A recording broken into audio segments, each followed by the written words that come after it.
Hello, this is Michael Novenson with Information Security Media Group. We're going to be discussing mastering machine identity in the age of 47-day certificates. With certificate lifetimes shrinking to as little as 47 days, manual certificate management can no longer keep pace. Security teams face increased exposure to outages, compliance failures, and operational risk without automated, policy-based approaches. Today's session will examine how organizations can modernize certificate lifecycle management, strengthen machine to machine trust, and prepare for ongoing changes in certificate validity standards. We'll explore how shorter certificate lifespans are changing PKI operations and risk profiles, where manual certificate processes break down, and how automation can mitigate those gaps, practical approaches to implementing policy driven certificate lifecycle management, strengthening machine to machine trust through effective SSL and TLS practices, as well as preparing enterprise infrastructure for continued reductions in certificate validity. A little bit of information about us at Information Security Media Group. We are beginning our third decade of operations. We were founded in 2006 as a single property covering the banking and financial services sector. Over the past 20 years, we have now expanded to 38 global media sites. That includes coverage of verticals like banking and healthcare and government, as well as topics like information risk and data breaches. And in recent years, we've branched out beyond security to cover operational technology, artificial intelligence, and the chief information officer community. We host summits and events all over the world, as well as roundtables like the one you're listening to today. If you need any technical support during today's webinar, please reach out to webinars@ismg.io. Today's webinar is sponsored by Optiv, the cyber advisory and solutions leader, delivering strategic and technical expertise to nearly 6,000 companies across every major industry. Optiv partners with organizations to advise, deploy, and operate cybersecurity programs from strategy and managed security services to risk, integration, and technology solutions. With clients at the center of Optiv's unmatched ecosystem of people, products, partners, and programs, they accelerate business progress like no other company can. We are joined today by two subject matter experts. Our first SME is Patrick Dunaway. He is a manager of PKI operations at Optiv and a veteran IT security professional with more than 25 years of experience in service delivery and client support. Patrick has a broad technical background specializing in cryptography and digital identity, and in his current role, he leads Optiv's managed PKI and managed vulnerability services, heading teams of engineers and analysts to help clients detect, manage, and secure critical resources. We're also joined today by Florin Lazurka. He is a product marketing director at Palo Alto Networks, where he leads product marketing for certificates and PKI. He brings broad expertise across enterprise software, SaaS, and cloud-native security. His background includes architecture roles in networking, virtualization, and security, along with hands-on work in professional services and sales engineering. Florin is passionate about information security and has deep expertise in security tools, technologies, and best practices. Patrick, Florin, good afternoon. Thank you so much for joining us. Thank Good you for afternoon, having Michael. us. You're very welcome.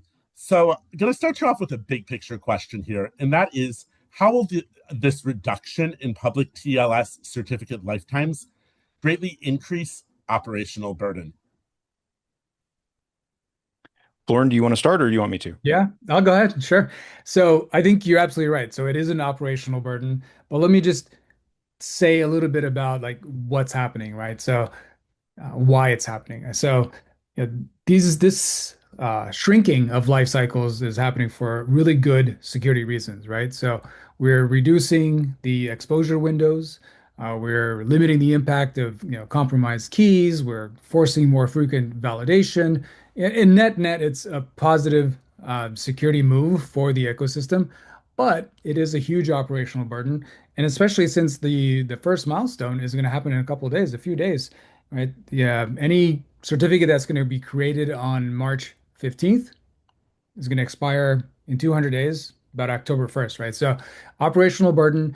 And when it comes to that and why is it burden, it's just the operating tempo, right? So two things are happening. You got the frequency that's increasing, you got the velocity that's increasing. So you're going to do it more often with the frequency, but also with the velocity, you have less time to detect, less time to approve, to deploy, to validate, and to recover if something goes wrong. So if you're going to do this manually, you're you're not going to have the same buffer time, right? So, because you're touching applications, your load balancers, APIs, remote access systems, whatever it is that you're connecting to, and teams, people, windows, right? Change control. So, yeah, if you have a couple of certificates, might have been okay, but you're talking about average enterprise has a lot of certificates. It's the same teams that are managing internal and external certificates. So you're going to have a lot of operational burden because of that change in the pace. Patrick? Yeah, no, you hit that right on the head. The average certificate today, if you're doing things by hand, according to Gartner, takes 6 hours. And in a couple of weeks here, we're talking about a doubling of the effort. And then as we continue to move down that timeline, so this year is a doubling, next year is a quadrupling, and then by 29, it'll be a 12x increase in workload. So when you're talking about someone with, say, 1,000 certificates today, that's roughly 6,000 hours of effort, depending on the team.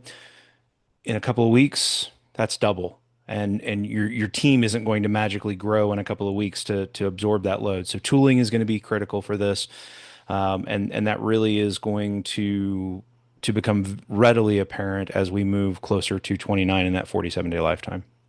I want to double click on this point. I know historically we have seen many organizations rely on manual certificate management. I'd love to hear a little bit from each of you as to why is manual certificate management no longer viable under this shortened life cycle?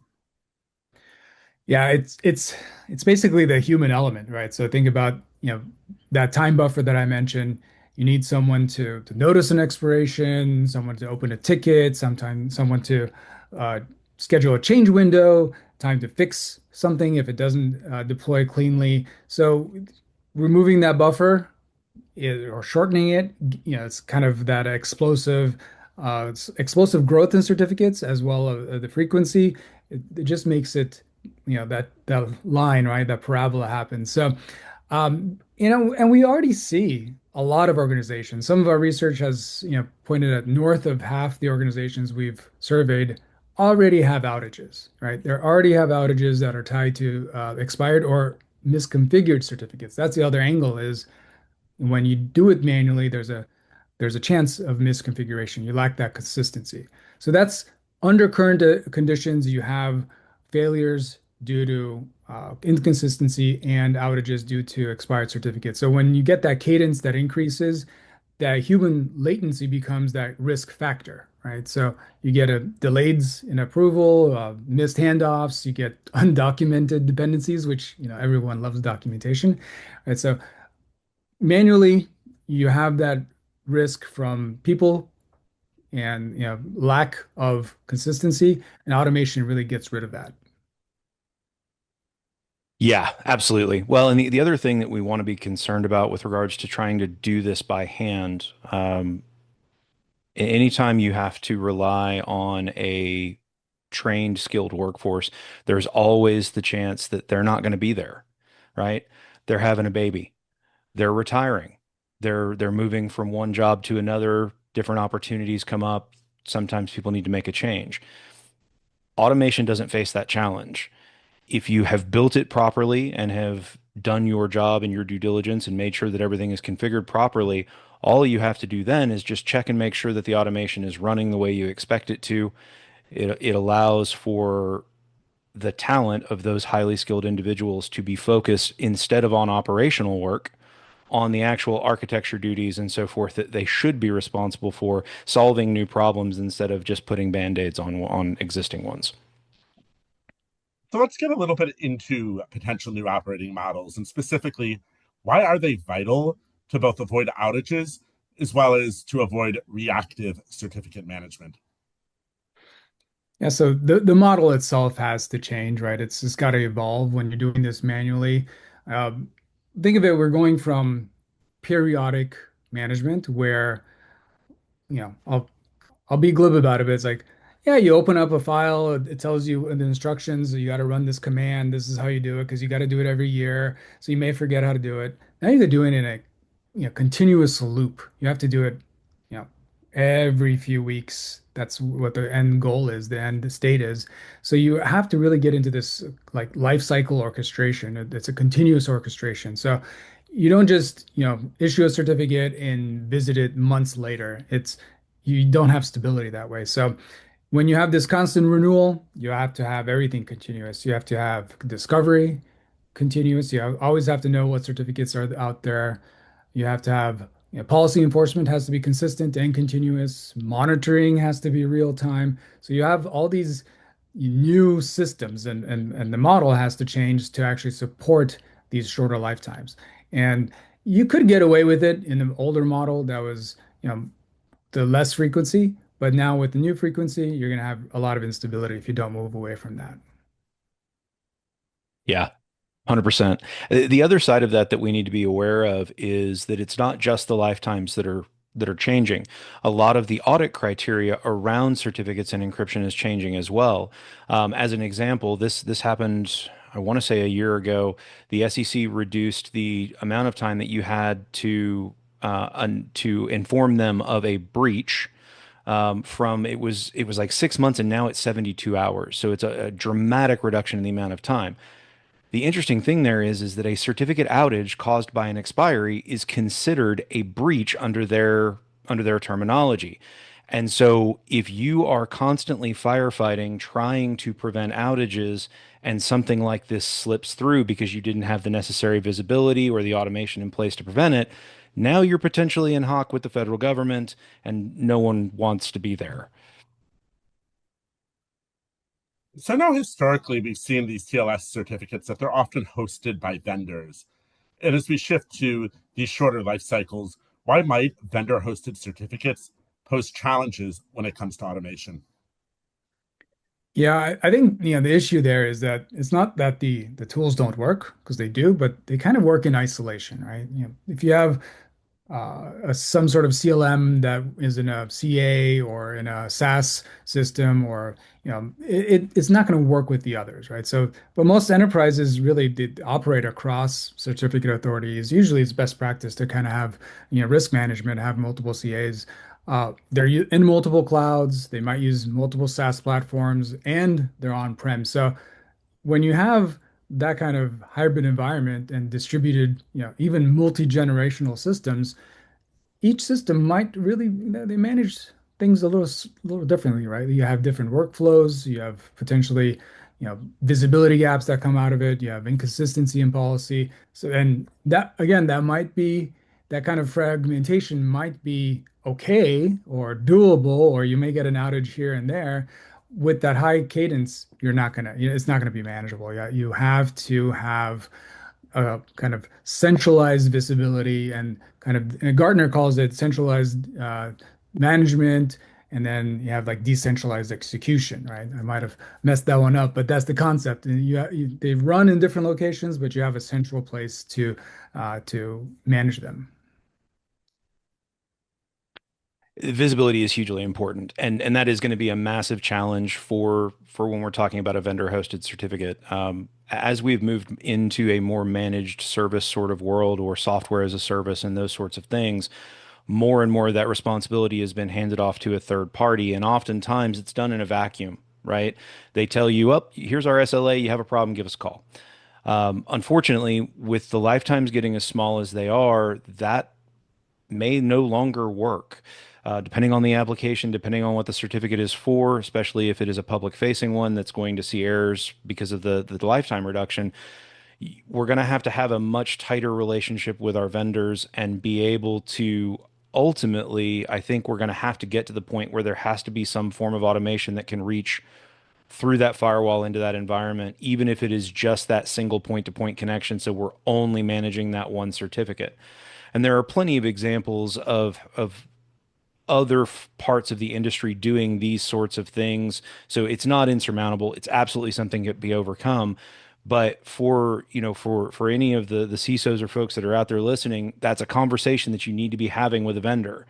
How can I enable automation? How can I ensure that you're going to meet your SLAs? Because when you have an outage, I have an outage. Very important point. And I know we've obviously spent quite a bit of time talking about the problem here. I do want to get into some potential solutions. I want to start by calling out three areas. The first being visibility, and I know that's come up quite a bit already in our conversation. The second being alerting, and the third being integration across vendors. And I wanted to get a sense from each of you of why do you believe organizations should pursue a strategy that includes all three of these?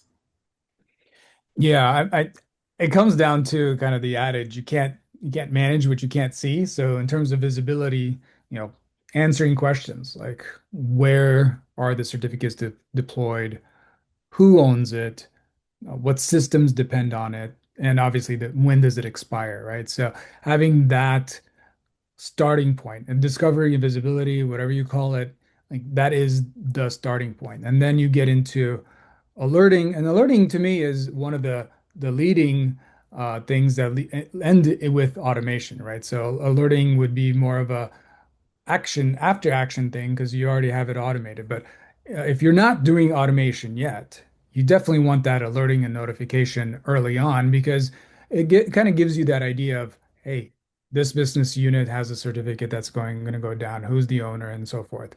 Um, Now, with integration, like you're answering these kind of questions that if you're at this pace, if you don't have those answers, you're not gonna have the reaction, the ability to change, right? So like visibility to me creates accountability.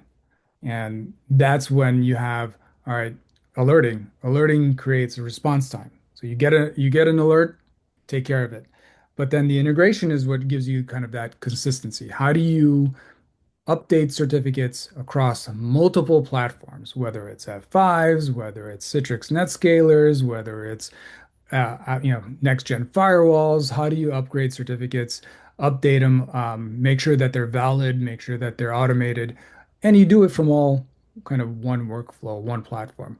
I think that's consistency is what the net result of integration is.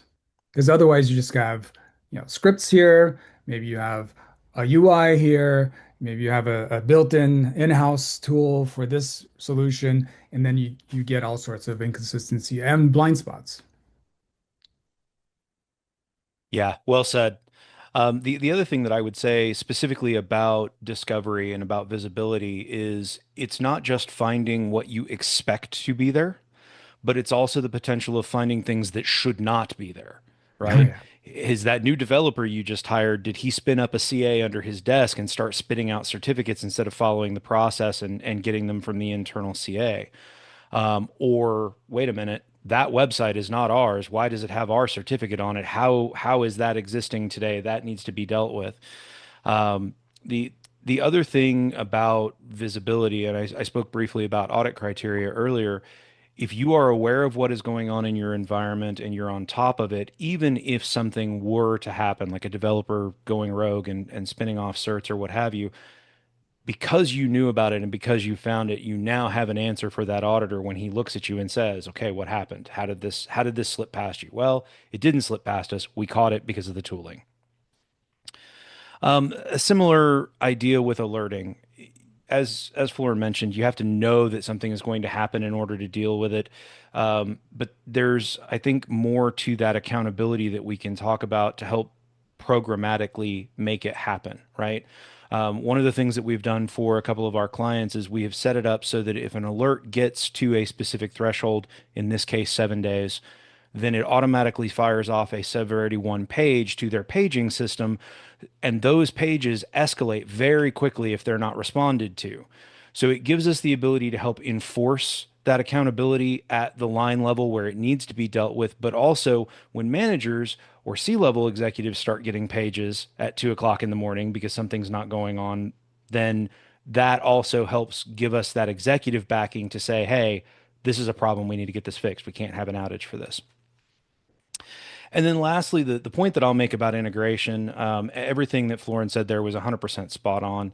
The thing that I want to highlight is there are some very robust ecosystems out there of homegrown integrations with several of the different tool suites that are available, and those can be great. However, one of the things that you have to be aware of is if it's not an integration that's native to the platform, then it may not be supported by the vendor. That's where a service like mine comes in, right? We have the ability to support those things and make sure that we understand how they work and help get them taken care of, potentially have professional services step in if necessary to help tweak or tailor something to a specific environment. But those native ones, those are really the ones we want to use whenever possible because we know that we're going to have the support from our service all the way through to the end to the vendor. Make sure that if there is a problem with it, that we get a rapid resolution and we've got all the support that we need. And Patrick, I know you've mentioned this services component here a couple of times, and wanted to get a sense of how do managed services provide a cost-effective solution to those scaling challenges that have been detailed when it comes to PKI. Absolutely. So the first thing that I have to say is automation is key. We have to get to a relatively high level of automation. We are aware that there are always going to be those few systems that tip over easily or are super business critical, and so no one wants to take the risk of automating things. But from our perspective, the only way that anybody is going to be able to keep up, you need to get to a very high percentage of automation. Our target is 97%. We know that we're not necessarily going to get all the way to 97, but we do talk to our clients about that being, look, this is the way forward. This is the journey we all need to be on. So let's be on that journey together and let's figure out how to make this happen. Specifically with regards to how do we reduce cost, PKI resources are not cheap. Average salary for a mid-career individual is going to be somewhere around 95 to 120,000. As these changes come, those numbers are only going to go up, and the pool is not very big to begin with. So the advantage of a managed service is that you're going to get a team of qualified individuals who are hopefully certified. At least in my case, they're certified up to the highest level possible through the vendor. We've been through all the training from the vendor, factory trained, if you will. And we have a very tight, close-knit relationship so that we're in the engineering chats. We have regular cadence calls. If there's ever a problem, we go direct to level two, which is fantastic. But that gives us the ability to have a team of individuals who are purpose built purely to manage this solution. We don't wear 47 different hats, right? We're not supporting AD. We're not supporting the firewalls. We're not supporting VPN. It's just certificate lifecycle management. And that allows us to focus our time specifically on meeting those needs and ensuring that all of those mileposts and everything are hit. Yeah, it's very much a talent, question or talent equation as it is a technology one. So, as Patrick mentioned, PKI expertise is very specialized, and we did some research, and we found that out of our respondents, 42% said that they don't have the sufficient PKI expertise in-house. Average team is around four, right? So imagine now you have these compressing life cycles. We have the certificates as states are growing themselves, new services, workloads, and so forth. So what really with managed services, you get that continuous monitoring, you get that renewal, you get that operational discipline without actually building a 24 by 7 internal PKI team. And to the point about certificates expanding, as agentic AI comes online, as we see more growth in the IoT and OT Yep. sectors, today we're about 45 to 1 on machine identities to people identities. That's up from 1 to 1 in 2000. And we're seeing that that's going to go as high as 80, 90, 100 to 1 in the next 3 to 4 years. And of course, as AI comes online, it could balloon even higher than that. So the numbers are going to increase in addition to the reduction of the lifetime causing more interactions. Yep. So, wanted to zoom out a little bit here and talk about this notion of crypto agility. Want to get a sense from you of why do you feel it's foundational both for these TLS lifecycle reductions that we've been talking about, as well as why do you see it as being foundational for post-quantum cryptography?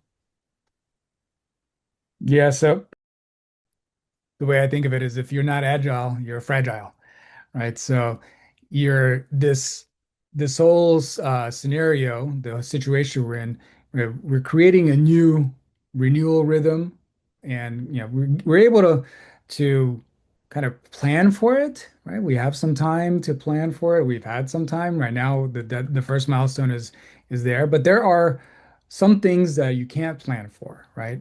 You can't plan for certificate distrust events, and you can't exactly plan for crypto changes, right? Post-quantum is on the horizon. There's some dates set in timelines and so forth. So there's some planning there, so it's a combination of we know change is coming, and we know that's change that's disruptive, that's unpredictable. So we really have to have, the platform, meaning the operations, the processes, the people, the technology, to let you be agile, to be able to switch certificates quickly, to switch CAs quickly, to be able to switch algorithms quickly, to be able to, you know, move your backend applications as well, right? Migrate if you need to migrate, and the ability to see everything, right? So again, if you're not agile, anything at any time a change comes, you're fragile, things are going to break. Yeah. And I mean that really is the gist of it. The As someone who worked for Entrust in past years, the Entrust distrust is one that really hit a lot of us just kind of out of the blue. It was a single developer posting on Google forums about his experience, and not even posting as Google. It was just his experience with the Entrust platform and what all had been going on that led to less than 6 months later, they're no longer a public CA.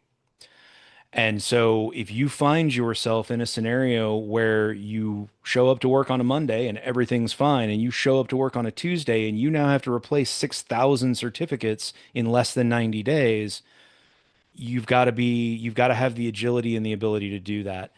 An agnostic CLM platform is hugely important. If it only manages one type of certificates or one brand of certificates, then you're going to get locked into that vendor, and you're not going to have the ability to quickly pivot and keep things online if that becomes a necessity. Florin also mentioned some of the algorithms and some of the dates that are coming. NIST has already said RSA is done. The algorithm is already a little on the sketchy side as to whether or not it's still secure. Once quantum comes around, you will see a lot of algorithms very quickly be deprecated, and you'll have to have the ability to move rapidly. Quantum is still kind of the boogeyman out there in that regard, but AI is also something that we've got to be aware of as well. If you are still using weak algorithms, someone could very easily set up a bot to attack those certificates in particular, and if they crack them, they have a way in. So being able to see those things coming, being able to adjust and pivot and move quickly without disrupting your organization, without bringing things down in the process, right? We don't want to cause an outage to avoid an outage. Wise words. And then finally, here, I wanted to get a sense from each of you of why is it so important for companies to build platforms that are capable both of switching algorithms as well as rotating keys rapidly? Yeah, I think this is a good continuation of crypto agility. What I say is when I think of platforms, is I think of all the different kind of machine identities as well, right? So think about things like code signing, those keys and certificates used for signing code for software supply chain. Right? Think about SSH. What about all those keys that give access to machine orchestration and automation and even admin access, right? Think about, your TLS public, huge. That's the big event that's happening that's got a deadline to it. But then also your internal certificates. And I mentioned 100,000 plus more certificates per customer on average, right? So those are only going to grow with agents, with AI agents, with different workloads, distributed workloads. So when you don't have a platform that can do that across technologies, right? So across the various types of machine identities, you're going to have those siloed, fragmented solutions that create blind spots. And some of them might be really good at what they do, some of them may not. But when we think about let's have this centralized view into all machine identities like we do with human identities. And the fact is that I mentioned before, like the fact that we're switching machine identities or certificates so often now is pretty much a huge testament to the fact that human identities also, they're not stagnant. They need to be revalidated. They need to be maintained. They need to be seen as well. So I think it's the machine side finally catching up to the human side for that. Agreed. And I think the to try to distill that down, right? The ultimate goal of these changes to that are coming is to shrink the window in which an attack can happen, right? If a cert is only good for 47 days, there's only 47 days to attack it. The ultimate goal in talking to a lot of folks in the industry, and we're already starting to see this some with containerization and some other areas where we're now issuing ephemeral certificates. They live only as long as they need to sign the tunnel, and then they're gone. Building it out today, being agile, capable of switching algorithms, rotating keys rapidly in an automated fashion is going to prepare you for the eventual lifetime changes that are going to be coming. And it's not going to be another 6 or 7 or 8 years this time. We're probably going to see it sooner rather than later.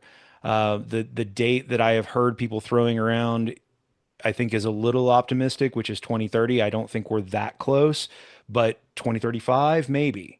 So it depends on how quickly AI advances. It's going to depend on how quickly quantum advances, and it's also, who knows? There could be breakout technology around the corner tomorrow that makes all of this obsolete. But for the time being, the agility is the thing that we need to focus on, and the ability to automate workloads as well.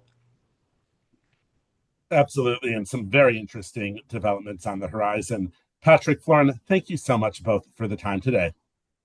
Thanks for Happy having to me. help. You're very welcome, and thank you to everyone out there for listening. We've been speaking with Patrick Dunaway of Optiv and Florin Lazurka of Palo Alto Networks. For Information Security Media Group, this is Michael Novenson.